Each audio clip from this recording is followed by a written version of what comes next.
हमारी संस्कृति, हमारे संस्कार सदा रहें हमारे साथ। सब्सक्राइब करें तिलक। गंगा जी की उत्पत्ति की कथा बहुत से पुराणों में बिखरी हुई है। हमने उन सब का एक जगह संकलन कर दिया है कि कैसे ब्रह्मा जी की प्रार्थना पर वो वैकुंठ लोक से ब्रह्मलोक पधारी, फिर भागीरथ ने कठिन तपस्या करके कैसे उन्हें मृत्यु लोक में आने पर विवश कर दिया।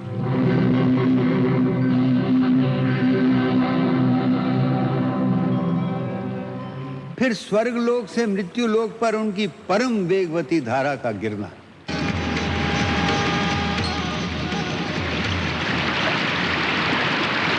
और फिर किस प्रकार उनके उस प्रचंड वेग को भगवान शिव ने अपनी जटाओं में समो लिया।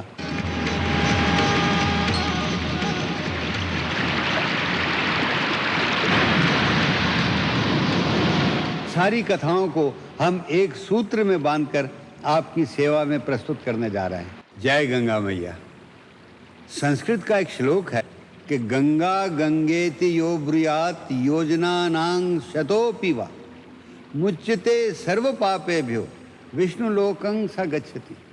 अर्थात श्री गंगा नाम का उच्चारण यदि कोई मनुष्य भक्ति भाव से करे तो उस नाम के प्रभाव से 100 योजन तक प्राणी पाप मुक्त हो जाते हैं। भारतवासियों के लिए गंगा एक नदी मात्र नहीं है, वो भगवती महाशक्ति का एक अंश है जो जग कल्याण करने के लिए समस्त संसारियों के लिए परम पिता परमात्मा के आशीर्वाद के रूप में अवतरित हुई है। वो दिग दिगांत को पावन करती हुई गौरी गणेश के समान सबका मंगल करने वाली है। ये दिव्य स्वरूपा चैतन्यमयी अद्भुत देवी मनुष्य मात्र को मोक्ष प्रदान करने वाली है। हालांकि उनका विशाल आध्यात्मिक रूप अनादिकाल से अनंत काल तक फैला हुआ है, परंतु ग्रंथों में उनका वर्णन सर्वप्रथम वेदों में किया गया है। ऋग्वेद के नदी सूक्त में पुण्यमयी नदियों का वर्णन करते हुए वैदिक ऋषियों ने सबसे पहले गंगा जी का ही नाम लिया है।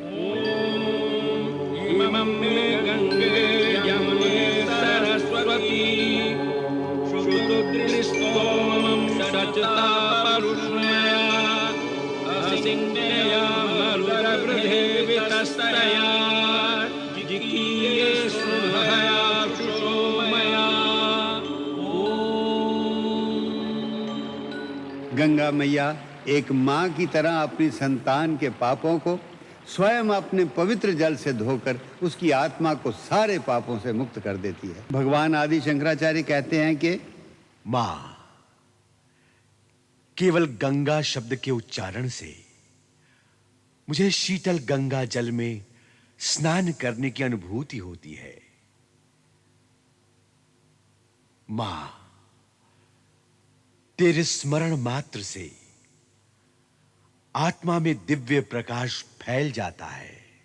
अतीत के शंकराचार्य यदि ऐसा कहते हैं तो वर्तमान के जवाहरलाल नेहरू कहते हैं, अगर कोई गंगा के पास थोड़ी देर भी रहे तो गंगा जी उस पर एक जादू सा कर देती हैं। सचमुच गंगा जी के जादू से बचना मुमकिन नहीं। Indeed, it would be difficult to live long beside the Ganga and not fall under the spell of her personality. अतीत और वर्तमान के बीच मध्यकाल है।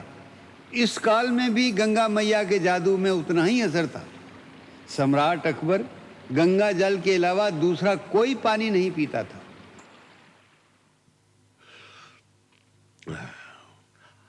आबे गंगा, सुभान अल्लाह। अबुल फजल ने आईने अकबरी में लिखा है कि बादशाह हिंदुस्तान में जहां भी होता था वहीं ऊंटों के जरिए बादशाह के लिए गंगा जल पहुंचाया जाता था। गंगा माँ की गोद इतनी विशाल है कि इसमें तीनों लोक वासी समा जाते हैं। पृथ्वी लोक के वासी, स्वर्ग लोक के देवता और पाताल लोक के दानव भी माँ गंगे के आंचल में ही आश्रय लेते हैं। गंगा किसी एक जाति, किसी एक संप्रदाय या किसी एक धर्म को मानने वालों की माँ नहीं, वो तो समस्त प्राणी मात्र की माँ है। इसीलिए मुसलमान कवियों ने भी दिल खोलकर गंगा का गुणगान किया है। मनोहरो तुंग चलत तरंगा गंगा ममांगान्य मली करोतु। गंगा जी की चमत्कारी लीलाएं हर युग में होती रहती हैं। यहाँ तक कि कलयुग में भी भगवान बुद्ध को बौद्धत्व की प्राप्ति गंगा के किनारे ही हुई। Guinness book of world record के अनुसार 1970 में कुंभ मेले के अवसर पर गंगा स्नान करने वालों की तादाद 1,27,00,000 थी।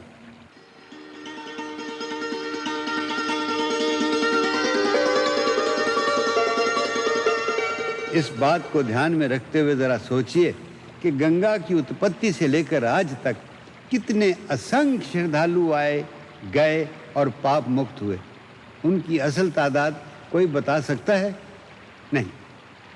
इसी असंभव बात को पंडित रत्नाकर ने गंगा लहरी में यूं कहा है, काहू ने न तारे तिने गंगा तुम तारे, और जेते तुम तारे तेते नभ में न तारे।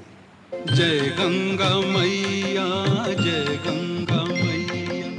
हिंदी के राष्ट्र कवि मैथिली शरण गुप्त ने अपने महाकाव्य साकेत में गंगा मैया की गौरव गाथा यूं गाई है। जय गंगे आनंद तरंगे कल रवे, अमल अंचले पुण्य जले दिव संभवे, सरस रहे यह भरत भूमि तुमसे सदा, हम सब की तुम एक चलाचल संपदा। गंगा जी की उत्पत्ति की कथा बहुत से पुराणों में बिखरी हुई है।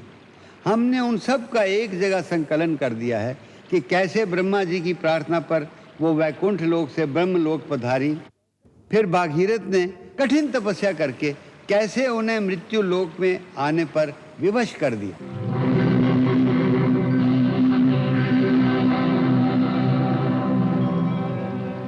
फिर स्वर्ग लोक से मृत्यु लोक पर उनकी परम वेगवती धारा का गिरना।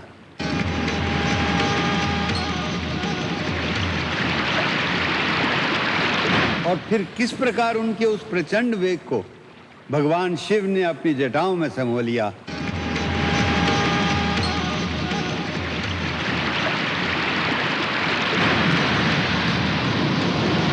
सारी कथाओं को हम एक सूत्र में बांधकर आपकी सेवा में प्रस्तुत करने जा रहे हैं।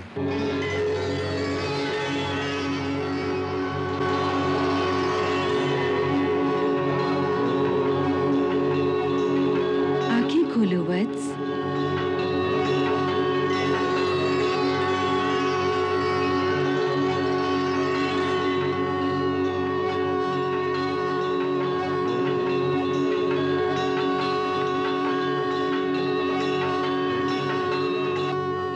प्रणाम मातेश्वरी, मैं आपके दर्शनों से धन्य हो गया। मैं तुम्हारी तपस्या से प्रसन्न हूँ वत्स। वर मांगो, मैं अवश्य तुम्हारी इच्छा पूरी करूंगी। हे माता, भगवान शिव ने मुझे आदेश दिया है कि सृष्टि का नवनिर्माण करने के लिए शक्ति और मार्गदर्शन मुझे आप ही से प्राप्त होगा। इसीलिए मैं आपकी सेवा में उपस्थित हुआ हूं। मेरा कार्य सिद्ध करो माता। हे वत्स, भगवान शिव का कथन सत्य होता है। वास्तव में परब्रह्म अपने विष्णु और शिव के रूप में केवल संकल्प करते हैं और मैं उस संकल्प को साकार करती हूं। इसलिए मैं उनकी इच्छा अनुसार तुम्हें वह शक्तियां प्रदान करूंगी जिनसे तुम्हारा सृष्टि का यह कार्यक्रम सफलता से संपन्न होगा। हे वत्स, इस सारे ब्रह्मांड का संचालन आदि प्रकृति के अधीन है। उस आदि प्रकृति की जो 7 मुख्य प्रकृतियां हैं, वही 7 प्रकृतियां मेरी अंश रूपा 7 शक्तियां हैं। मैं उन 7 शक्तियों को तुम्हें प्रदान करती हूं। उन्हें आदर और भक्ति के साथ ग्रहण करो।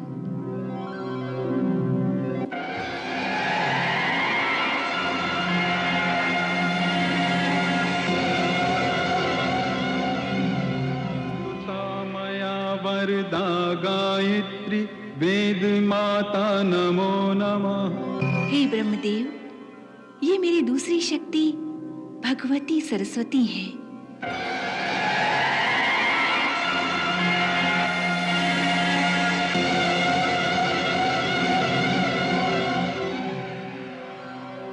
वर रूपे शब्द रूपे सरस्वती नमो नमः।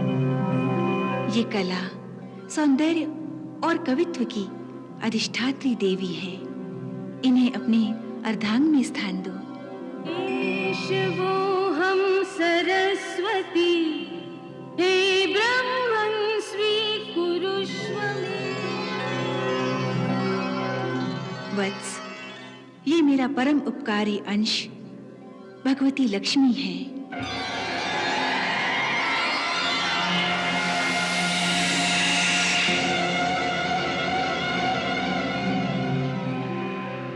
हिरण्यगर्भा शुभदात्री महालक्ष्मी नमोस्तुते। ये भगवान विष्णु के संग सारी सृष्टि के योग क्षेम का भार संभालेंगी।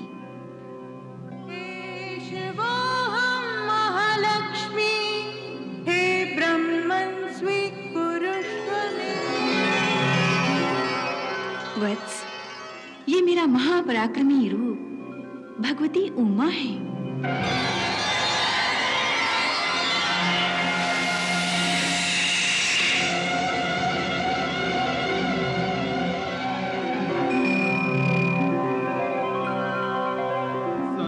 सर्वस्वरूपे सर्वेशे देवी उमा नमोस्तुते। यही आपके ज्येष्ठ पुत्र दक्ष प्रजापति की पुत्री बनकर भगवान शिव से विवाह करेंगी, परंतु उस जन्म में ये सती हो जाएंगी। फिर दूसरे जन्म में ये गंगा की छोटी बहन पार्वती के रूप में हिमालय के घर में जन्म लेंगी।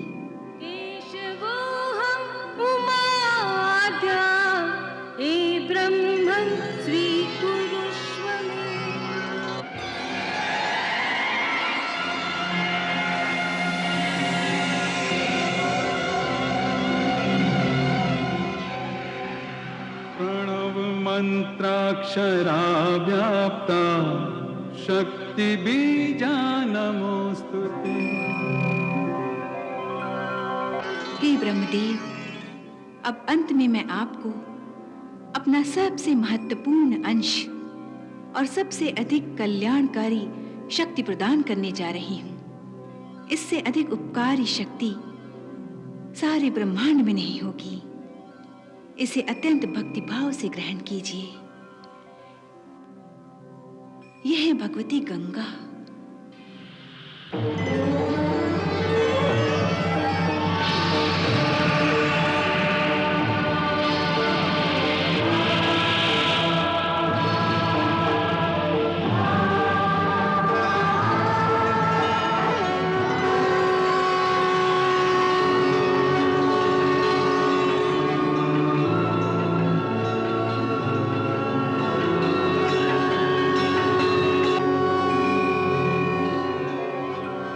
पतित पावनी शक्ति गंगा के रूप में ममता का अवतार होगी।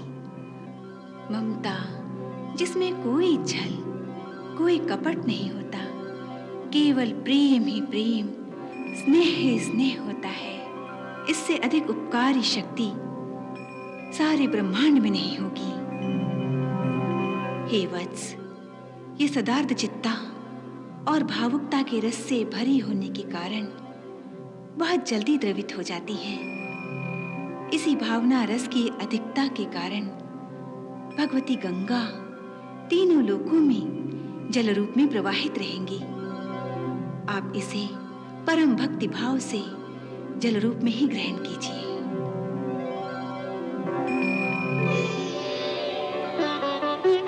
हे गंगा माता, आपके दर्शन मात्र से मैं धन्य हो गया। मैया, मेरी आपसे विनम्र प्रार्थना है कि जब तक मैं सृष्टि की रचना का कार्य संपन्न करूं, तब तक आप अपने जल रूप में मेरे कमंडल में वास करें, जिससे मुझे नित्य प्रति आपके द्रव्य रूप के दर्शनों का सौभाग्य प्राप्त होता रहे। हे वत्स, मैं तुम्हारी प्रार्थना को स्वीकार करती हूँ। आने वाले समय में समस्त लोकों के प्राणियों को जब पाप मुक्त होने और आंतरिक पवित्रता प्राप्त करने के लिए मेरी आवश्यकता होगी, उस समय मैं उनकी प्रार्थना से द्रवित होकर तीनों लोकों में गंगा नदी के रूप में प्रवाहित हो जाऊंगी। अब मुझे अपने कमंडल में धारण करें। जो आज्ञा मातेश्वरी।